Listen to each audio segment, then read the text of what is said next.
You're listening to Civic Media. You can tune into any of our live shows on any radio station across the state with the Civic Media app. Find us in your phone's app store and listen anytime, anywhere.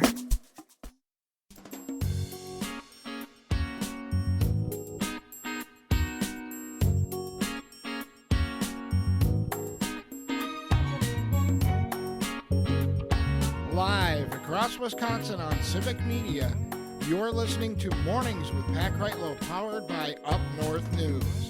Now, from our Lake Wissota studio, here is the founding editor of Up North News, Pat Kreitlow.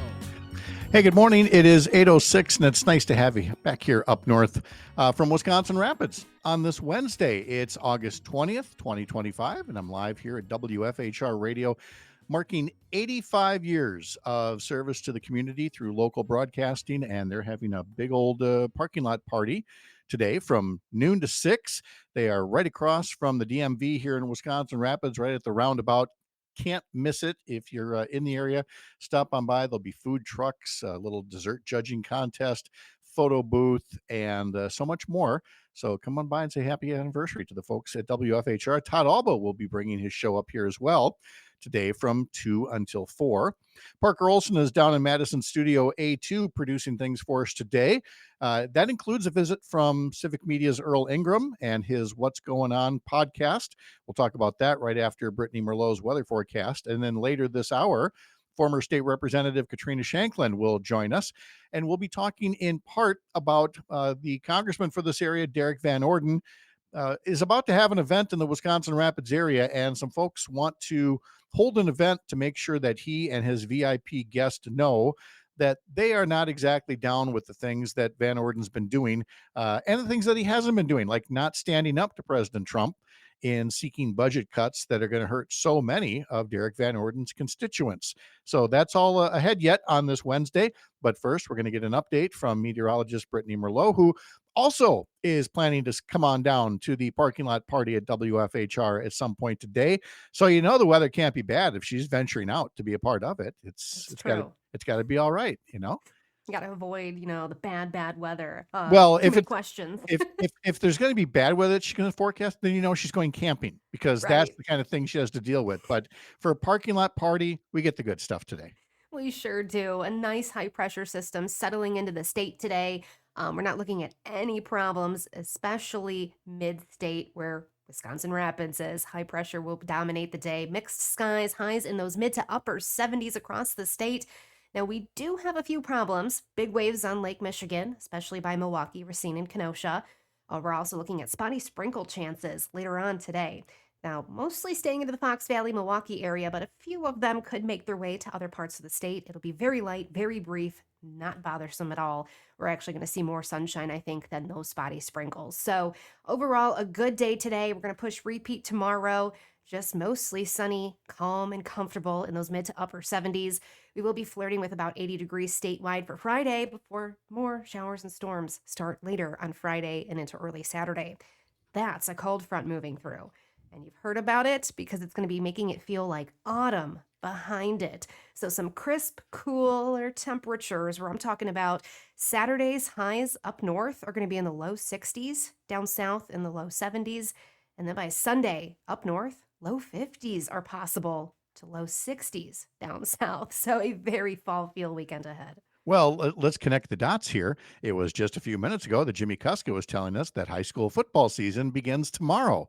Right. So why wouldn't we, just to welcome in the high school football season, have temperatures that are, making you think more of September and October than the middle of August? Exactly. Hoodie weather, bust out the flannels, all of that jazz. Yeah, for a little bit. And then I still want some summer.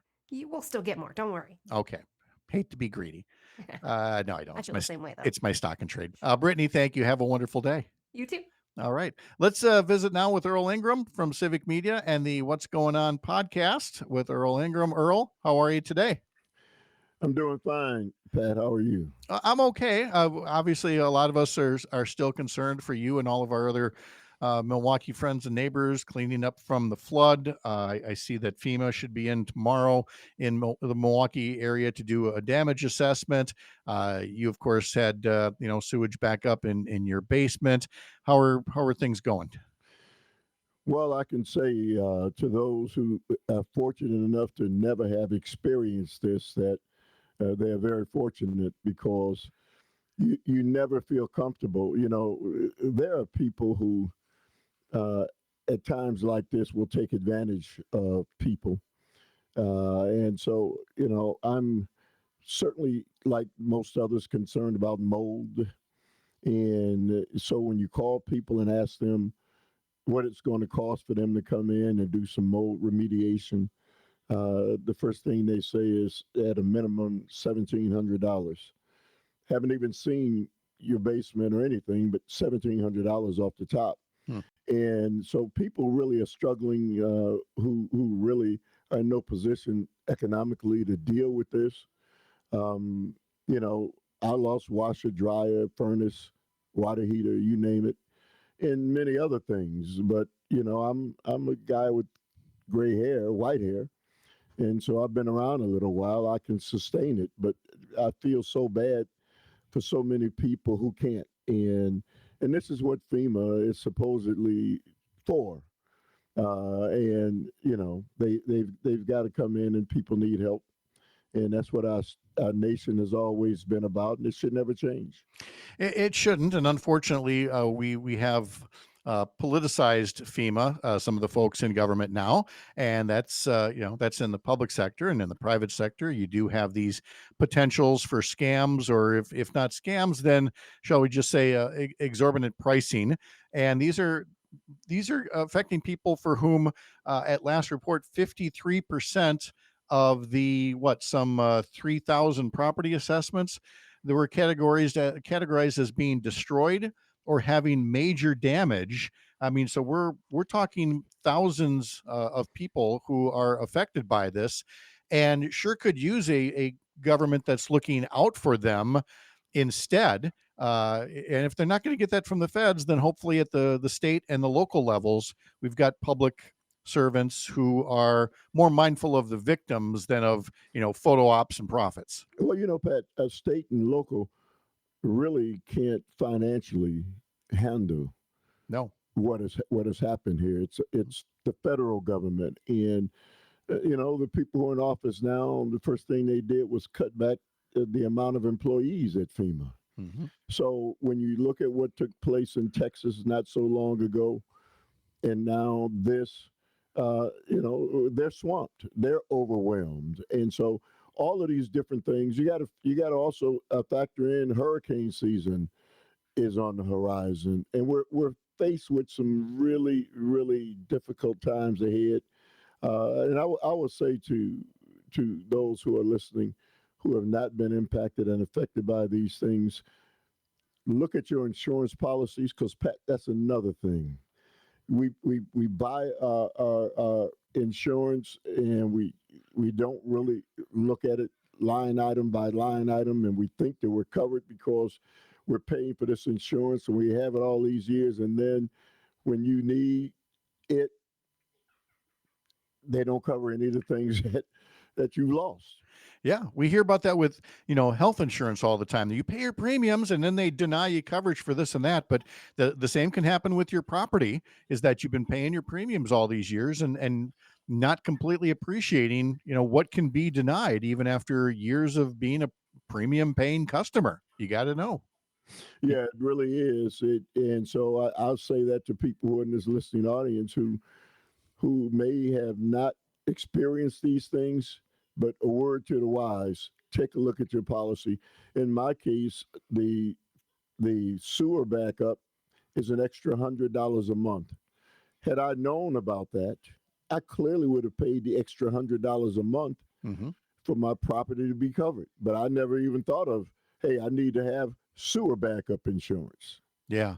It's almost like they should give you a price list of here are all the things not in your policy, but at least I mean, right now you didn't even know what you could pay for to have added in there, Well, It's that's true. what a setup that we've got here. Let's turn our attention to the podcast, and of course you can get that over at civicmedia.us. Click on shows and look for the What's Going On with Earl Ingram podcast, and we'll talk about you've got one with Mark Rice talking about prison reform, but you're getting set for a future episode here, getting to talk to a legendary figure from the civil rights movement and public service, and that would be former UN Ambassador Andrew Young. Well, not only am I going to be interviewing Andrew Young, I'm going to be interviewing three historic Olympians this coming weekend. John Carlos and I forget the other gentleman's name. 1968 Olympics. They actually stood on the podium and gave a Black Power fist. I don't know, Pat, if you remember seeing the photo. Oh, yes. Oh, yes. And because to address the civil rights unrest in the nation at that point in time. So they're going to be in town this weekend as well. So I'll be interviewing them as well. So yeah, Tommy Smith and John Carlos were the names of the athletes who made that controversial at the time salute. They're still around, and so we'll be covering that with Civic Media on this Saturday at the Pettit Center. So I'm really excited about having the opportunity to have those conversations. Okay, so we'll be looking for that. And of course, Andrew Young, served in the Carter administration, served as mayor of Atlanta, but I think most notably, served alongside Dr. Martin Luther King Jr. So there's going to be a lot of conversation there for you. Absolutely. Andrew Young, again, not only did he serve, but he was there when Dr. King was assassinated. He was one of the first guys who came to the support of Dr. King, and so he's now 93 years young. And so the fact that he's still around and we can have that conversation about that time and his time with Dr. King, I relish. And the current, most recent issue of the podcast features Mark Rice talking a bit about prison reform and what kinds of things are needed. Oh, absolutely.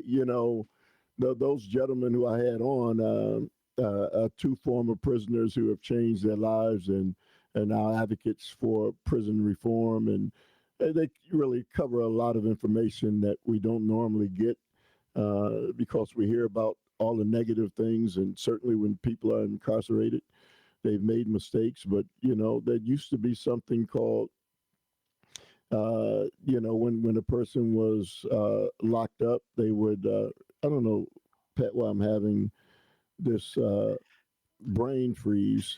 I have those mornings too, trust me.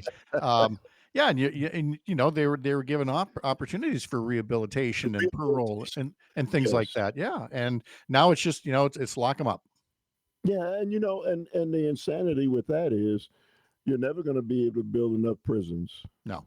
To lock people up.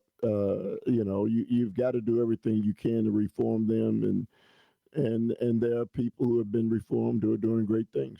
Yeah, that's all going to be on the What's Going On with Earl Ingram podcast. Head over to civicmedia.us, click on shows, and you'll find it right there. And again, look for his upcoming interviews as well. Plenty of good material there. Earl, thank you so much. And again, we wish you all the best with the cleanup, and we'll check in with you next week. All right. Thank you. All right. Thank you very much. All right. Let's pause here. Local update coming up for a lot of you. We'll also be talking to Melissa Baldoff with our climate check and the need for a global treaty to try to reduce the production of plastics, which we're all quite literally choking on around here. And then we'll be talking to former state rep Katrina Shanklin when we're all back together here in 15 minutes. I'm Pat Kreitlow in Wisconsin Rapids today, and this is the Civic Media Radio Network.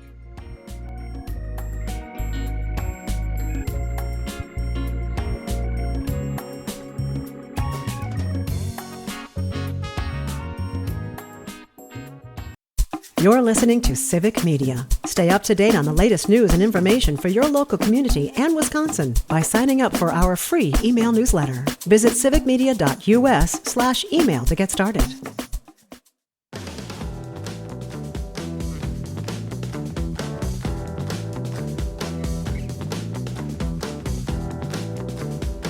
It is time for this week's climate check. Let's check in with Melissa Baldoff, and we're going to talk first about a global treaty and treaty talks that collapsed global treaty talks. I didn't even know were going on because I didn't realize that what we needed around the planet was a global treaty on plastics production and trying to curtail it.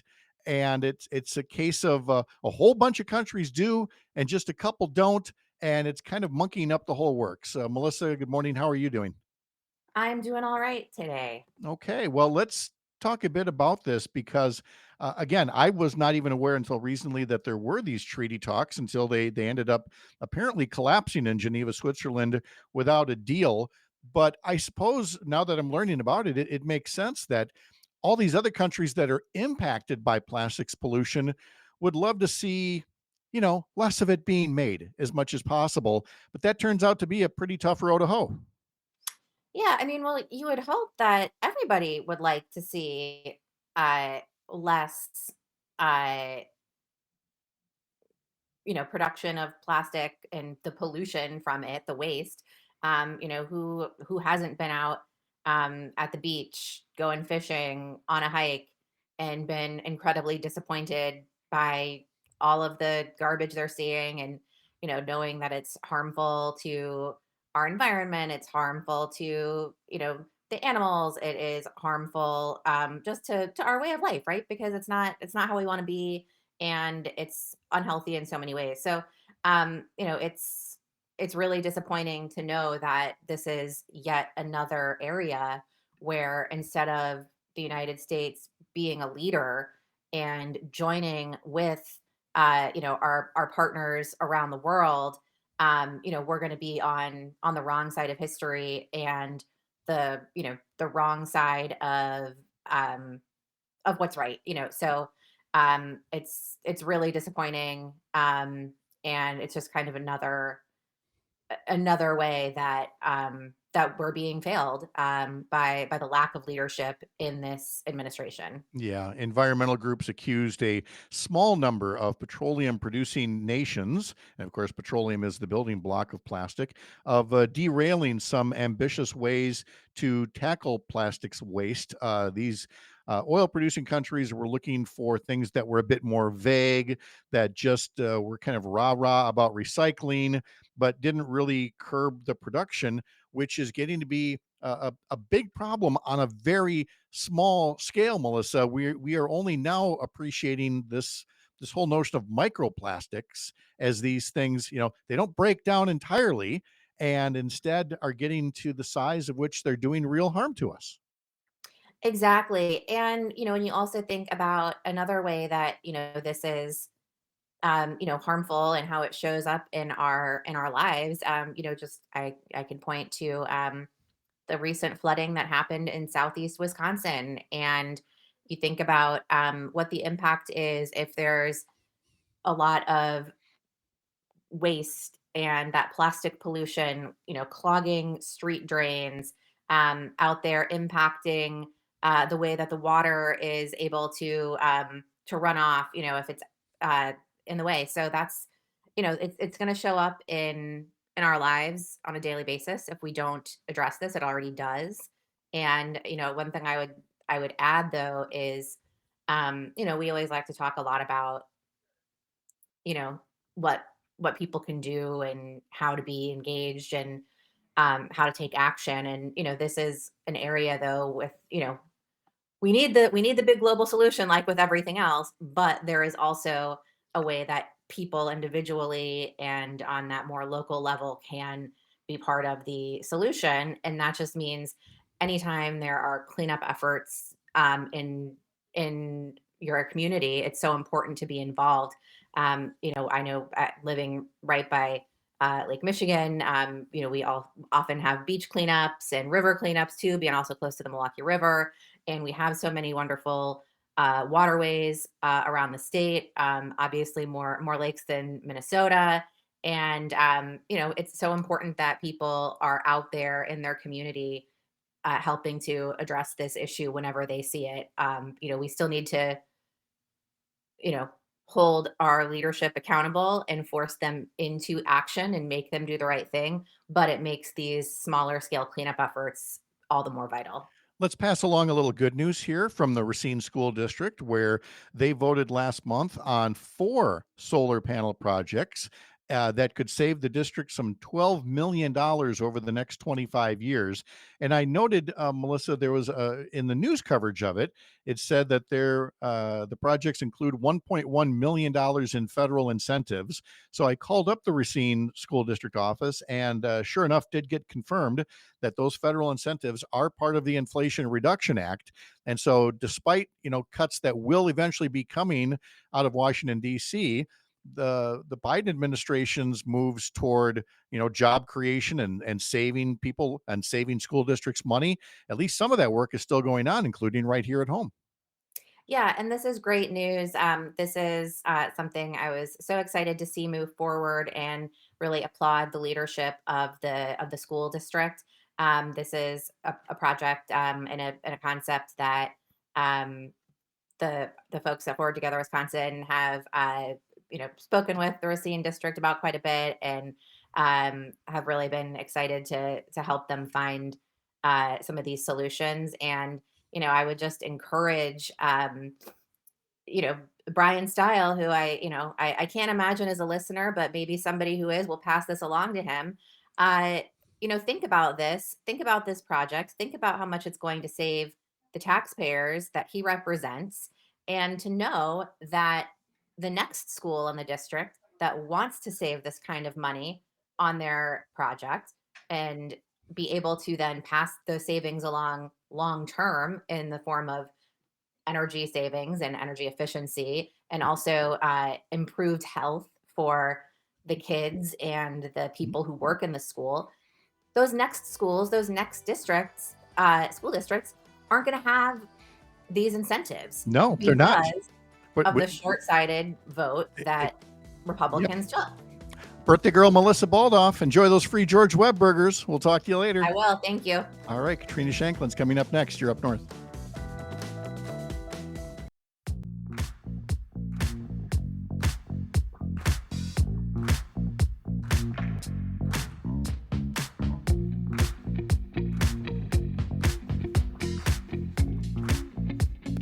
All right, welcome back. We're at WFHR in Wisconsin Rapids, helping them celebrate 85 years of service to the Wisconsin Rapids community. And you cannot talk about service to the Wisconsin Rapids community without talking about Katrina Shanklin and all of her years as a legislator, former candidate for Congress, and continuing to stay active in the community. And she's joining us here live at the radio station. Katrina, how are you? Good. It's so good to see you. Let me get your mic turned up here properly. Sorry about that. And well, let's start with people want to know, because they so appreciated the work that you did, what you're doing now. Thanks. Yeah, I am the executive director of an organization called Rust Belt Rising. So we operate in 6 states in the Midwest, the Rust Belt, all the Great Lakes states, including Wisconsin. And our goal is really focused on making sure Democratic candidates and campaign staff, as well as people who support them, are really in tune with working folks and doing everything possible, not only to champion them and represent them, but deliver for them. I've always known that, Democrats are and should be the party of working people, but over the years, and especially right now, folks are talking about the Democratic Party in a different way. And I think having candidates who really embody working class values, who care about the average person, and who are doing things not only to amplify their voices, but delivering for working families and seniors is really important. So You and I have both run for Congress. We know that there is within the party what some folks like to call the consultant class, trying to get everything all nice and polished. And yet, when I was talking with James earlier here about the shows that they do at WFHR and why things work, it's because they don't go for the polish. They just want to be their authentic selves. And it's something I know I wish was the better advice given in politics. And so when I hear that you're doing a group like this, I can't help but think it's going to lead to candidates who are allowed to be themselves and be more authentic and show that real connection with voters. Absolutely. It's all about authenticity and being genuine. And I think, people will bring up examples of politicians like Trump, for example, and they'll say, well, he says it like it is. And a lot of independent voters will be like, well, we may not always get what we want from him, but at least he's a straight shooter. And Democrats, I feel like, often have the pressure to be perfect. I talk to so many people who are candidates or who want to be candidates who are like, I need a degree in this before I can move forward. No, average voters just want to know that there's someone out there who cares for them, about them, what happens to them, what keeps them up at night, and will actually do something about it. Yeah, I mean, our fatal flaw, if anything, is that we try to do that while being fact based. Whereas, Trump can. I feel like he's talking to me. Yeah, but he's wrong, or he's making stuff up.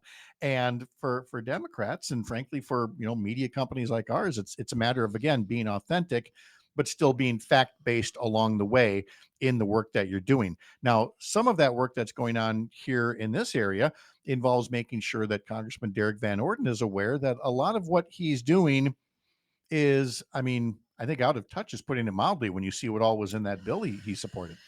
I think not only is it his behavior out of touch and frankly a lot of times unhinged, but making sure that a district like the third, where you have highly rural communities, not only don't get a fair shot when it comes to Medicaid access, but also access to hospitals, rural hospitals particularly, is very frustrating seeing his vote. And then, of course, snap cuts. Access to food is one of the cornerstones of our daily lives, right? And knowing that he's taking food and healthcare away from tens of thousands of his own voters is not only disappointing, but I would think most people would agree not surprising. That seems like his behavior continues to not surprise the voters of the third. And it's high time to get him out of here. So, there's lots of accountability actions happening. Yeah. And so one of those involves a trip that he's going to be making to this area next week to a golf course, kind of giving the country club treatment to a VIP for a fundraiser. And that would be Congressman Jim Jordan of Ohio, who has his own personal issues. And I think that's part, Katrina Shanklin, of what motivated people to want to have events that let both Derrick Van Orden and Jim Jordan know that a lot of folks recognize that they're out of touch and aren't just going to give them a pass as they drive to the country club. Right. Derrick Van Orden refuses to hold a town hall, but he can tweet, 50 times a day, usually insulting his own constituents while taking away their food and healthcare. So, folks in Wisconsin Rapids, there's an amazing group called Rapids Response, have organized a protest, and you can look up Rapids Response and check out the rules of the protest. But it's really about a peaceful action showing that we're not going to stand for it. And I'm really proud of the organizing happening in the Wisconsin Rapids area. It's something to not only aspire to in other parts of the third, but I think, if folks in this area can really put Van Orden on notice, I think 2026 is going to look good for us. And by the way, when you look at this event and you find the flyer for it on Facebook, there's an entire bottom section of, I don't know if you want to call it fine print or what, that again makes clear that these are peaceful protests, and all of the, well, frankly, the do's and don'ts, which you didn't think we'd have to do in this day and age. But given, what the MAGA crowd has done, I think it's a good idea to lay out for folks that, hey, we understand your anger, but here are the rules of the road if you want to participate with our group. Right. The Republicans, the NRCC, the official campaign apparatus of the House, advised their House Republican members to not hold town halls. And people like Derrick Van Orden are using the excuse of, well, I don't want to deal with people who might be vitriolic to me. I would encourage people as a former elected official to be polite and firm in their dissension. We all have a right to speak out against our government, and making sure that we are nonviolent and peaceful is one of the most important parts of that, I think. Yeah, so that'll be part of this particular protest that takes place Thursday, August 28th from 5 until 7:30 p.m. Here in the Wisconsin Rapids area. Again, look for Rapids Response to learn more about it. Though you do understand the sentiment. I mean, just yesterday, Republican New York Congresswoman Elise Stefanik was basically booed off stage. I mean, and this was an outdoor thing on like the local courthouse steps, but the crowd just did not want to hear the usual talking points about a bill when they know what the real stakes are. So you do understand the public anger out there. Absolutely. And, this is a tangible thing, right? When you take away people's access to their local hospital and their physician that they're used to, whether it's, an oncology patient or a new mom, they're going to be furious. And that's what some of these Medicaid cuts are going to do down the road. In the same way that people are worried about, if you are on the marketplace for your health insurance and you're about to see hundreds of dollars go out of your pocket just to maintain the same plan with no new coverage because Republicans decided to artificially inflate the cost of healthcare, you have a right to be angry. And I think people have seen, the facade, the very thinly veiled facade, come down off of the Republicans with this bill. The big, bad, ugly bill is really a giveaway to the wealthiest at the same time that we have a massive amount of wealth inequality in our country and people are working harder than ever. So, I'm really happy to see, I would say, probably a record number of candidates announcing early. We just had a training yesterday with Rust Belt Rising. We have candidates running for Congress in tough seats in Ohio and Indiana, in addition to here in Wisconsin and Michigan at the local, state, and federal level. And we're really helping folks not only do accountability actions. In fact, Congressman Mark Pocan did one of our first trainings on how to successfully launch town halls to hold Republicans accountable. And as a candidate, get your name and face out there and really listen to folks. But we're also helping people work on their messaging. And I think going back to your point of being authentic and genuine, that's really what we're all about, is showing folks how to connect with voters in a way that builds the coalition. And by the way, even though there are plenty of people who are early candidates in the race, there is most definitely still time, if somebody is interested in maybe running for something, to learn more, take part in trainings like this, and still get on next year's ballot. Absolutely. And the best part about our organization is all of our trainings are free. They're all virtual. And if you can't make them in real time, you can access them later. And so we have a cohort right now called Authentically Messaging Beyond the Base. And it's for more than just candidates and campaign staff. We've got lots of activists, county party chairs, indivisible leaders who are also learning how to reach beyond, the base of Democratic voters, to have not only informed and thoughtful conversations with people who might identify as independents or even lean Republicans. They might have voted for Trump 1, 2, or 3 times, but they're seeing the BS out there now, right? They're like, hey, my cost of food just keeps going up, and this guy campaigned on lowering the cost of eggs. Something's not adding up. And if we don't meet those voters with an openness and a willingness to really bridge that divide and build that coalition, a lot of times you see people bring out shame. Well, you get what you voted for, that kind of thing. That actually turns them away. And so we're working on, not only messaging the best ways to say things, but also how to engage in those conversations. And so folks are still welcome to join us. You can head to rustbeltrising.com and sign up. And always happy to do individual trainings for groups as well.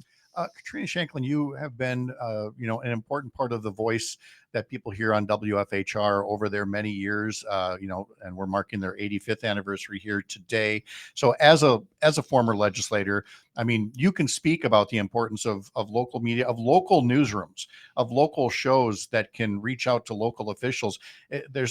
It's tougher than ever for newspapers and media sites to make it these days, but you know how important stations like this one are. Absolutely. I used to love coming to WFHR and talking to James on Morning Magazine back in the day. And I think part of what's so amazing to me about it is it was an unfiltered conversation. Neither of us had our talking points laid out. We just got to talk like you and I are doing. And folks would listen and think, okay, well, now I know a little more about what's going on in the Capitol, and they can get more engaged. And so I think, local media is incredibly important because they can cut through some of the noise and really help inform the neighbors, our community members, and provide opportunities for community organizations like the Humane Society or United Way to do the same, not just for politicians but for all community organizations and community leaders and its citizens. So I think that local media is of the utmost importance. I can't stress that enough. I've seen it change over the years, and I think it's good to adapt. But if we're not investing in it, if we're not supporting our local radio or local newspapers, we're going to lose a lot of what it means to be a community member. without a doubt. Katrina Shanklin, with the minute or so we have left, I mean, we've got this wide open race for governor and probably other races as well. You're working with candidates right now. Any thought of being a candidate yourself next year for something? I don't have any thoughts about being a candidate right now, and I'm excited to be leading an organization that's all about supporting others and helping them be their best face forward. And so I'm looking forward to, I think, hopefully a historic midterm where Democrats really take what needs to be taken, and that's our power back for the citizens, for our community members, for our democracy. So lots of work to do ahead. And that's exactly the best that you can get. If Katrina Shanklin's not going to be on the ballot, then at least helping train people who will be on the ballot or thinking about being on the ballot. And again, for that, you can head over to rustbeltrising.com, rustbeltrising.com, to learn more about that. Former state legislator Katrina Shanklin, congressional candidate, and now working with Rust Belt Rising. Thank you so much for coming in, for talking about WFHR's anniversary. And it was really great to connect with you again. You too. Thanks so much. All right. We'll take a pause here. And for some of you, there will be a local break next. If that's the case, we'll see you bright and early tomorrow morning from Lake Wissota once again. And otherwise, we've got a few more final notes here from WFHR in Wisconsin Rapids, marking its 85th anniversary of local service to the community. I'm Pat Kreitlow. This is the Civic Media Radio Network.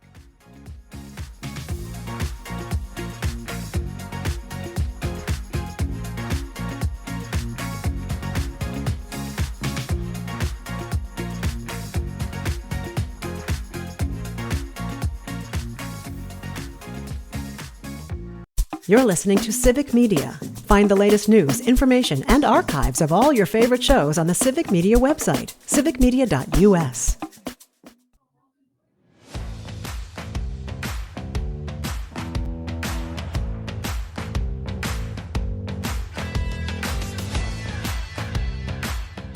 All right, Brewers baseball coming up tonight against the Chicago Cubs. Oh, sorry about that. Folks watching on social media going, what did he do to his computer? He tried to drop it, that's all.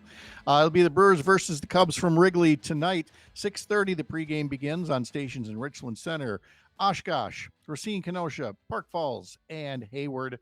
Brewers lost both games of a doubleheader yesterday, but still, as Jimmy Koska reminded us an hour ago, if they win tonight and tomorrow, they will then take the season series, and that will give them the tiebreaker that they need for any particular playoff run that is being done. So again, 6:30 tonight across the Civic Media Radio Network. Parker, I'm going to do an unsolicited commercial here, only to make a point about where I stayed here in Rapids. And again, wonderful people here, and even the place where I stayed last night, friendly people. But there's a reason why the unsolicited commercials that my wife and I belong to IHG, which is the chain that runs Holiday Inn, Holiday Inn Express, but like 8 other different hotels that are out there, because there's places all over we travel. Well, there aren't any IHG hotels right here in Wisconsin Rapids proper, so I stayed someplace else.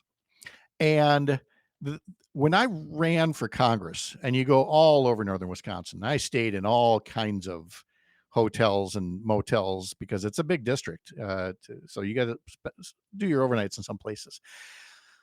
If your motel room or your hotel room badly needs a dehumidifier because your carpeting is moist, that's a clue that maybe you need an upgrade. Oh God. I just thought when I was in there, I was like, oh, this is why I belong to IHG. Okay. Well, that's fine. And again, the people were great. And behind the desk, it was funny when I checked in yesterday afternoon, these 2 women were there laughing, and I saw what it was, the world's smallest pallet. Now, when you think of a pallet, you think of, a pallet is what, 5 feet Like by 5 feet, basically? Yeah. Well, they laughed because, again, some delivery driver called and said, hey, I've got your such and such, but I'm bringing it in a pallet. Have you got room? Can I come through the front door? And so they were getting all nervous that they weren't expecting a pallet of whatever supply this was. Sure. When I walked in, I almost tripped over it. It was 18 inches by 18. It was like the babyest baby pallet, like a pallet. Paver. Yes. But it had 5 or 6 boxes of something on top of it, but it was like it had been, put in a shrinking machine, and they were still laughing at this driver was warning them that he's bringing a pallet of stuff in. And instead it was like, here's a little pallet for you. Anyway. It's the size of a box, dude. Yes. Yeah, it really was. You could have carried it in. You didn't need like the dolly cart or anything for it.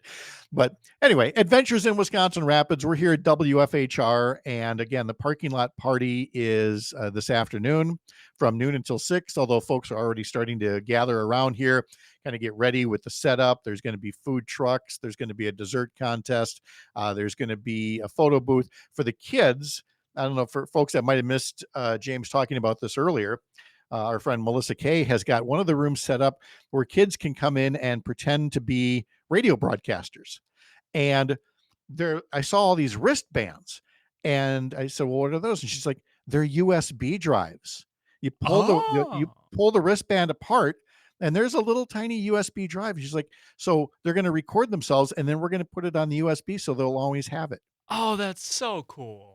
I know. I thought that was great. I'm like, because again, back in my day, I don't know what you did, but we had Panasonic tape recorders, and you'd put a cartridge in and you'd hit play and record, and you'd just pretend to be on the radio for a while. We'd pretend to be Casey Kasem doing American Top 40 or something like that. And these kids get the little USB drives. It's all digital these days. So it's going to be a lot of fun for them. Oh, that's so cool. I would have loved doing that. Yeah. So again, noon until 6 here at WFHR, right across from the DMV building in Wisconsin Rapids, right on the roundabout. Can't miss it. Come on out and be a part of it. Here's your pop quiz from the beginning of the show. Do you remember what WFHR stands for? William. Yes. F. Yes. Huffman. Huffman, very good. Holy cow. Give yourself some applause on that one. Let's go. Okay, no, never mind. Sometimes the applause crowd shows up. Sometimes they're I'm finicky, sorry. so I had that down because I was working on something else. That's okay. You can cheer for yourself. Yes, Lord. William F. Huffman, who was the founder and owner at the time. He was the publisher of the Wisconsin Rapids Tribune. And so there was a lot of music, but also it all started with election results, because they started in November. They're marking it today, but the actual anniversary was in November. Sure. When they kicked off for election night, November of 1940. Good time to start. Yeah. So they were advertising that this is the place to turn to for election results. And then there's so much history, and Melissa Kay has actually written the history up. So if you go to civicmedia.us, and you go to stations, and you go to WFHR, and you go through the news there, it's probably on the front page as well, is a whole article that Melissa Kay wrote about WFHR history, which I think you'd really enjoy. There was there are people who have worked here that went on to like bigger and better things. There was Julie Bueller, who went on to be a producer at Channel 13 in Eau Claire, where I worked, and then a news director in Green Bay for many, many years. But way back in 1981, she wrote a research paper about the history of radio in Wisconsin Rapids, which cool. I thought was just a very fun thing. Yeah. And then of course, all about the various shows, the ownership changes, the building changes, just so many great things to experience here. All the old radios that they have lying around, on display. Yeah. Super cool. Todd Alba is going to talk much more about this coming up on his show from 2 to 4 after he does his setup here. I will be back on Lake Wissota tomorrow.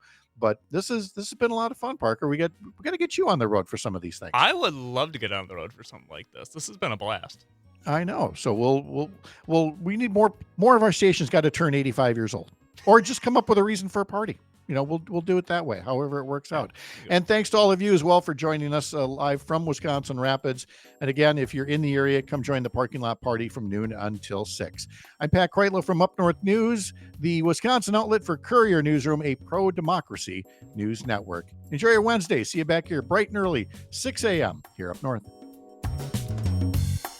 The national news cycle never stops, but it can be hard to find news about your local community. Civic Media is dedicated to providing quality local and state news coverage across Wisconsin. With the Civic Media app, you can get notifications about local stories that matter to you and your community. Find the free Civic Media app in your phone's app store and choose notifications from the menu to tell us what kind of news you want to hear about.